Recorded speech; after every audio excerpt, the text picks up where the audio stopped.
Merci, Président. Donc, vous avez retardé le vote du budget primitif 2025 compte tenu de l'incertitude, c'est vrai, de l'adoption d'une loi de finances qui a été longue à accoucher. Finalement, il n'y a pas beaucoup de certitudes en plus et le budget qui nous est présenté, malheureusement, toujours se caractérise par une baisse des recettes réelles, ça c'est bien embêtant, déjà qu'on en manque, et par une hausse des dépenses de fonctionnement. Alors, des recettes réelles de fonctionnement en baisse à 327 millions d'euros, soit moins 1,21% par rapport au compte administratif 2024.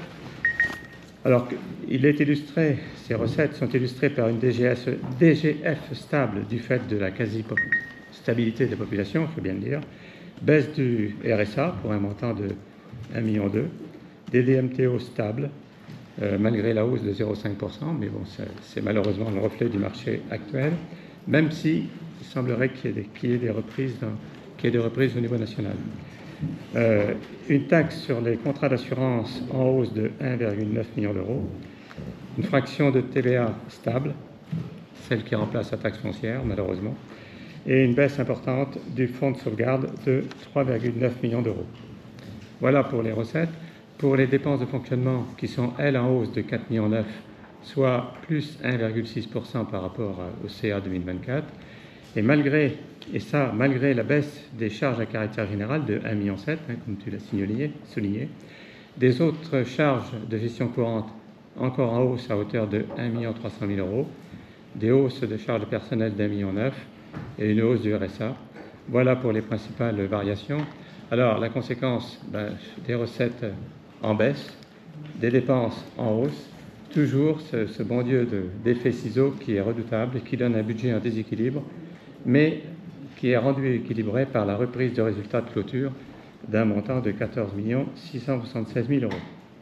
Alors, quand on regarde l'exercice 2025 tel quel, si je prends les recettes réelles de fonctionnement, elles sont de 327 millions d'euros. Les dépenses réelles de fonctionnement, 317 millions d'euros, ce qui nous fait une épargne brute de 10 millions d'euros. Un remboursement en capital de la dette, 15 millions d'euros, ce qui nous ferait donc une épargne nette de 5 millions d'euros. Il y a donc nécessité de faire une reprise, ce qui a été souligné d'ailleurs, sur l'excédent de clôture de 5 millions d'euros au minimum. Il restera donc un excédent de clôture de 9,6 millions si ce budget prévisionnel se réalise tel que présenté. Il peut toujours y avoir effectivement des variations, ce n'est qu'un budget prévisionnel. Et le département ne disposera alors plus que de 2 années de réserve uniquement, sauf et seulement si cette situation, je le répète, se stabilise.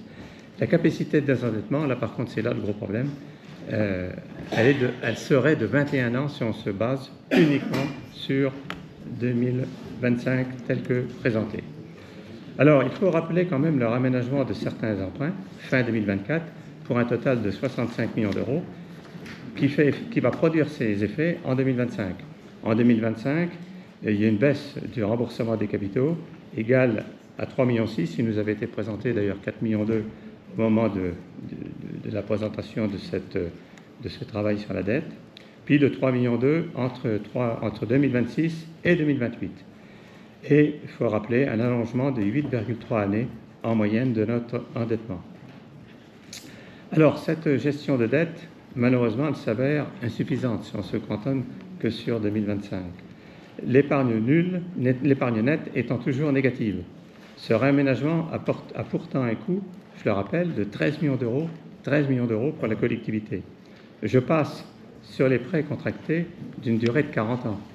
Moi, je ne vois pas beaucoup de biens qui s'amortissent sur une telle durée.